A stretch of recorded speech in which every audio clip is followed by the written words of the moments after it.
Right, let's talk England for a minute, shall we? Because I'm sick of all this negativity. I'm trying to enjoy my Euro summer, and all I can hear is negative about Southgate and the boys. I'm about to put the record straight, so listen up. Let's start with us, the fans, me included, and the fact that we are morons. Absolute morons. We don't know how good we've got it right now.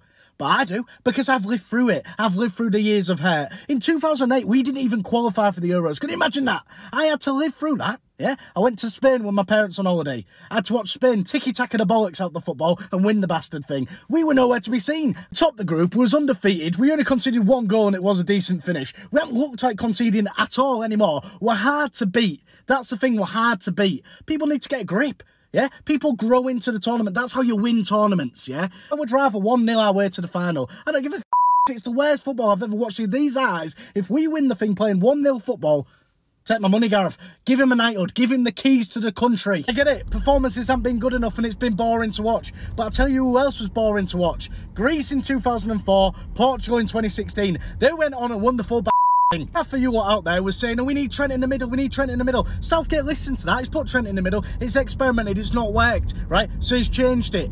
At least he's not stuck with it the full tournament. And also, if he hadn't have put Trent in the middle, you lot out there have been giving him pelters. England fans have such short memories, don't they? I remember not getting out the group stage, having literally nothing to play for in your final group game, getting knocked out against Iceland. I remember Hodgson, Capello, McLaren, I remember them all.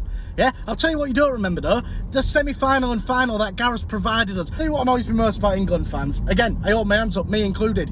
We're so self-entitled, aren't we? We feel like the world of football owes us something. For what reason? God only knows. Because we've won bollock all in reality. We've won a World Cup in '66, other than that, we've won niche, nada. I can't think of one example, and please correct me if I'm wrong, where success has been bred from a negative, toxic environment, because right now it is toxic. The way the media, the pundits, the ex-players, everybody, fans are talking about Southgate is toxic. The way they act towards him, throwing pants at the fella, that is insane. The fella's topped the group, we haven't lost the game, we conceded one goal. We need to get a reality check, we need to get a grip, seriously. And you're throwing pints at the fella. I'm with you, the performances haven't been good enough, it's as simple as that. They've been dull, they've been dire, they've been dreadful at times. The system ain't working, obviously, and it's got square pegs round holes. Everyone's calling for Kobbie Mainoo, and I'm one of them. He gets the ball moving, he gets things ticking, he gets the boys playing, doesn't he? The reason I think Southgate might have been hesitant initially to start him is ironically because of the English fans. So I've lived through what happens if a young player makes a mistake at an international tournament. I've lived through Beckham, I've lived through Rooney, I've lived through Saka missing a pen. You out there are mental. You're nuts. You are. We've got expectations that you cannot reach.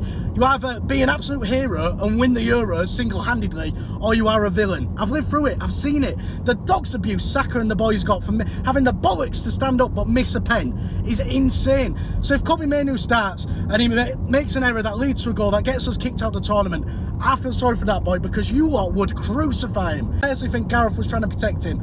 He wanted to win the first two games comfortably and then bring Kobbie Mainoo into it, but unfortunately it didn't pan out like that. Now he's having to rely on him, his hand's been forced. I feel sorry for Gareth because the fella can't win. Everyone's claiming Gordon needs more minutes, but who's coming out?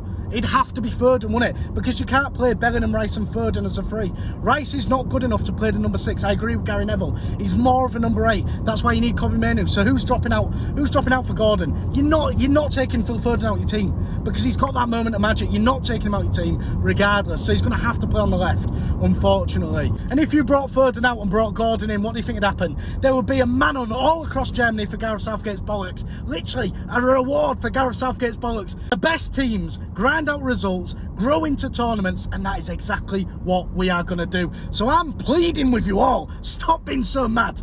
Seriously, stop being mental. Calm down, tranquilo. Yeah, we're going to grow into a tournament, we're going to win the full thing. Alright, so get behind Southgate and get behind the boys, because I'm sick of you throwing pints, wasting pints. Yeah, probably about €12 pop, and you're throwing them willy-nilly. We're England, for crying out loud. The home of fish and chips, the home of the meal deal, the home of drizzle, the home of the awkward, alright?